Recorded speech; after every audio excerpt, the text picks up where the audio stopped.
Movie की start में हमें बहुत ही बड़ा स्पेसशिप दिखाया जाता है जिसमें कुछ लोग अपना मिशन कंप्लीट करने के लिए दूसरे प्लेनेट पे जा रहे थे। वो लोग अर्थ की ही तरह एक दूसरे प्लेनेट की खोज में थे। वे सारे इंसान हाइपर चेंजर के अंदर बंद थे। ये एक ऐसी चेम्बर थी जिसके अंदर जाने के बाद इन लोगों की एज नहीं बढ़ेगी, जिसकी मदद से एस्ट्रोनॉट कई सालों का सफर आसानी से पूरा कर सकते थे। इस मिशन में इनके साथ रेडिक नाम का एक क्रिमिनल भी मौजूद था। रेडिक को सजा के लिए उन एस्ट्रोनॉट के साथ स्पेसशिप में भेजा जाता है। उस स्पेसशिप से बहुत सारे मीटियोर टकराने के कारण वो स्पेसशिप आउट ऑफ कंट्रोल हो जाती है। अब वो स्पेसशिप बहुत ही ज्यादा तेजी से नीचे जाने लगती है। अब इतने सारे हलचल के कारण बहुत सारे एस्ट्रोनॉट अपने चेम्बर से बाहर निकल आते हैं। उसी स्पेसशिप में कैरन और ओरेन नाम के दो एस्ट्रोनॉट, वो दोनों तुरंत ही स्पेसशिप को अपने कंट्रोल में लेते हैं और अब उनका स्पेसशिप लगातार एक अनजान प्लेनेट पे जाता रहता है। कैरन डिसाइड करती है कि वो स्पेसशिप का एक्स्ट्रा हिस्सा निकाल देगी, जिसकी वजह से उनका वेट कम हो जाए और वो प्लेनेट पे जाके ना गिरे। लेकिन ओवेन कैरन को बता रहा था कि इससे कई लोगों की जान जा सकती है और अब उन्हें कैसे भी करके सभी लोगों की जान बचानी है। अब ये लोग डिसाइड करते हैं ये लोग उसी प्लेनेट पे लैंड करेंगे।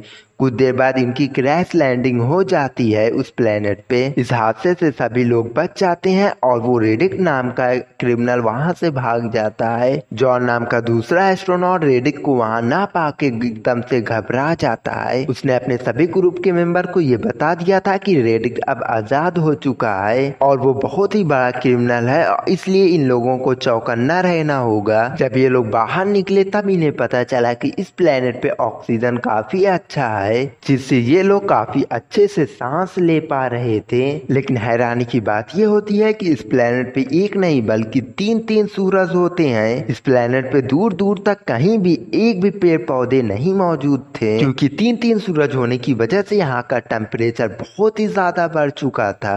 इनमें से पेरिस नाम का एक आदमी अपने साथ बहुत सारे दारू के बोतल लेकर आया था। उनके पास पीने के लिए पानी होता नहीं है तो ये लोग इसी से काम चलाते हैं। लेकिन इनमें से एक ईमान नाम का मुसलमान ये ड्रिंक पीता ही नहीं है। उसने ये डिसाइड किया है कि वो जमीन के अंदर से पानी निकालेगा। जॉन को ये पता चला कि रेडिक यहाँ से भाग चुका है, इसीलिए वो कैरन और बाकी सभी के साथ मिलकर रेडिक को ढूंढने निकल पड़ता है। जॉन को दूर से बहुत ही बड़े बड़े पेड़ दिखाई दे रहे थे, इसलिए वो लोग खुश होकर उस पेड़ की तरफ बढ़ने लगते हैं और वहां पे जाने के बाद इन्हें पता चला कि ये पेड़ नहीं बल्कि बहुत बड़े बड़े विशालकाय जानवरों के स्केलेटन हैं। यानी कि इस प्लेनेट पे इसी तरीके के एलियन मौजूद हैं, इसीलिए इन सब चीजों से बचकर आगे बढ़ना होगा। ये सारे लोग चलते चलते एक ऐसी जगह पे आ गए थे जहाँ पे एक हेडक्वार्टर बना हुआ था।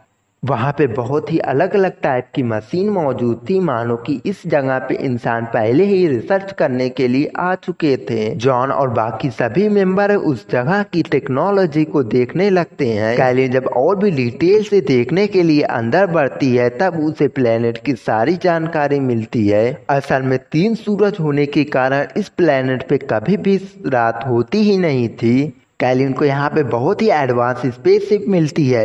ये देखकर वो बहुत ही ज़्यादा खुश हो जाती है, लेकिन इस स्पेसशिप का बैटरी खराब हो चुकी होती है तो ये लोग अपनी स्पेसशिप की बैटरी लेने के लिए जाते हैं। यहाँ पे दूसरी तरफ पेरिस और कुछ लोगों को दूसरी आवाज़ें सुनाई देती है। जब वो लोग जाके देखने लगे तब वहाँ पे एक दूसरा आदमी मौजूद था। दूसरा एस्ट्रोनॉट उस आदमी को बिना सोचे समझे शूट कर देता है। उसे लग रहा था कि वो आदमी कोई और नहीं बल्कि वो क्रिमिनल रेडिक ही है। अब इस चीज से बाकी के क्रू मेंबर काफी ज्यादा गुस्सा हो सक जाते हैं, क्योंकि उस आदमी को इस जगह के बारे में काफी कुछ पता होता है। इसके बाद जिसने उसे मारा था वो उसे दफनाने के लिए लेकर जाता है। वहीं पास में उस एस्ट्रोनॉट ने एक गुफा देखी जिसमें उसे डालने के बारे में वो सोच रहा था, लेकिन तभी उस गुफा में से किसी अनजान चीज ने उसे पकड़ के अपने अंदर खींच लिया और कुछ ही देर में उसके चीथे उड़ने लगे। दूसरा एस्ट्रोनॉट जब पास में जाती है तब वहाँ पे रेडिक्ट मौजूद था।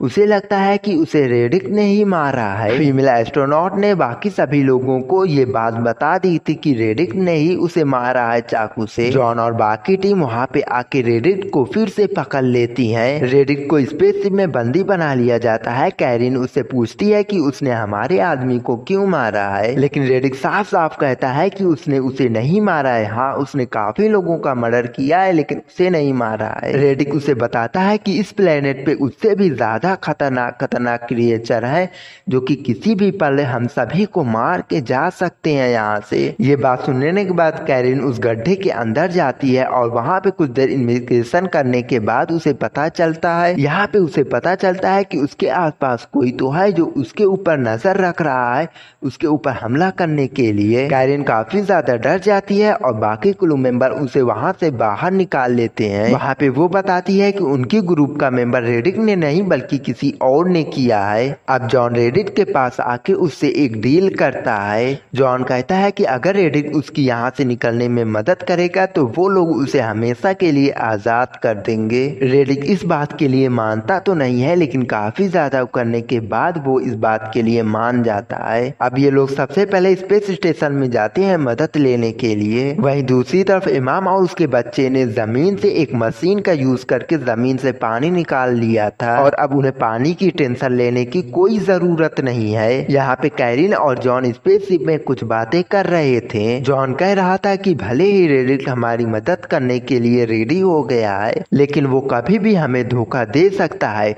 रेडिक्ट ने इसी तरह से एक स्पेसशिप को हाईजैक कर लिया था और उसमें सभी एस्ट्रोनॉट को उसने मार दिया था।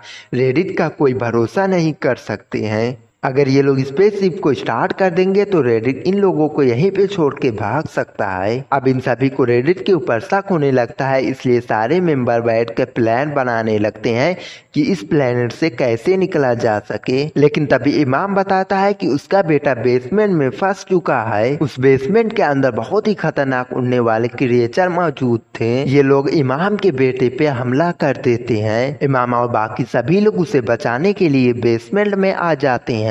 यहाँ पे इन्हें बहुत सारे ह्यूमन स्केलेटन मौजूद थे। ये लोग अंदाजा लगा रहे थे कि इन सारे लोगों को प्लेनेट पे रहने वाले क्रिएचर ने ही खत्म किया है और वो सारे क्रिएचर रात को ही बाहर निकलते हैं। काफी इन्वेस्टिगेशन करने के बाद इन्हें पता चलता है कि इस प्लेनेट पे 22 महीनों बाद ग्रहण लगता है जिससे सारे क्रिएचर सभी लोगों के ऊपर अटैक कर सकते हैं। लेकिन हैरानी की बात ये होती है कि आज 22 महीने पूरे होने वाले हैं, यानी कि ग्रहण का वक्त आज ही होगा। और तभी ये लोग नोटिस करते हैं कि एक प्लेनेट इनके काफी करीब आ चुका है और अब धीरे धीरे दिन ढलने लगा था। अब ये लोग काफी ज्यादा डर जाते हैं। अब ये लोग अपनी जान बचाने के लिए पावर सेल्स लेने चले जाते हैं जिससे ये लोग अपनी नई स्पेसशिप में डाल सके और यहाँ से बाहर जा सके। रेडिक्ट और बाकी सभी लोग अपना काम खत्म कर लेते हैं लेकिन अब ग्रहण लग चुका था जिससे अंधेरा होने के कारण अब प्लेनेट पे मौजूद सारे क्रिएचर और पक्षी बाहर निकलने लगते हैं। अब ये सारे क्रिएचर जॉन और उनकी सारी टीम को घेर लिए थे। इस हमले में इनके काफी सारे मेंबर मारे जा चुके थे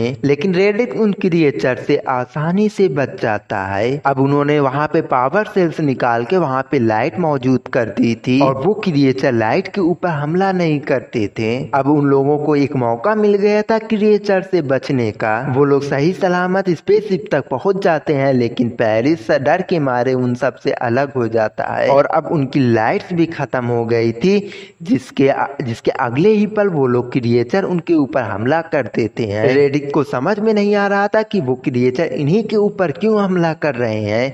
वो समझता है कि हम में से कोई तो घायल है जिसका खून सूंघ कर ये लोग उसका पीछा कर रहे हैं। अब रेडिक्ट और जॉन की एक दूसरे से लड़ाई हो जाती है। रेडिक्ट जॉन को बहुत ही ज्यादा मारता है। अब जॉन के शरीर से खून निकलने लगता है इसलिए वो क्रिएचर जॉन को सूंघते हुए उसके ऊपर हमला कर देते हैं और अब जॉन भी मारा जा चुका था।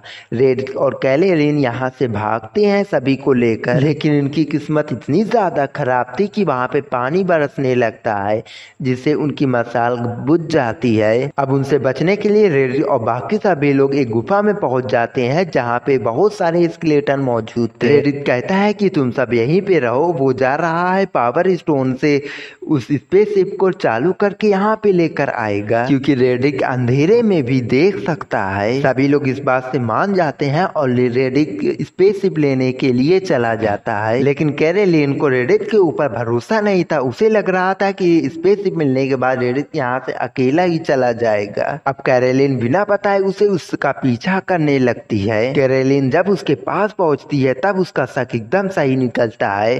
रेडिट यहाँ से भागने के लिए एकदम तैयार था। रेडिट उससे कहता है कि तुम मेरे साथ चलो, लेकिन कैरोलिन कहती है कि हम सब एक टीम है, हम सबको साथ में चलना है। कैरोलिन उसे रिक्वेस्ट करती है जिस पे वो मान जाता है और अब वो इमाम और उसके बच्चे को बचाने के लिए वहाँ पे जाता है। रेडिट उन क्रिएचर का ध्यान भटका रहा था और इमाम बाकी सभी मेंबर उस स्पेसशिप में जाने लगते हैं। रेडिट उन सारे क्रिएचर से घिर चुका था। काफी टाइम बीतने के बाद भी जब रेडिट उनके पास नहीं आता है तब कैरोलिन रेडिट को बचाने के लिए उसके पास जाती है। रेडिट के मिलने के बाद कैरोलिन अपनी बॉडी पे एक कट लगा देती है और रेडिट को यहाँ से भागने के लिए कहती है। वो सारे क्रिएचर कैरोलिन का ब्लड को सेंस करते हुए उसे खाने लगते हैं। रेडिट देखता है कि कैरोलिन ने उसकी जान बचाने के लिए अपनी जान दे दी और वो डिसाइड करता है कि वो बाकी के क्रू मेंबर को सही सलामत पृथ्वी पे पहुंचाएगा।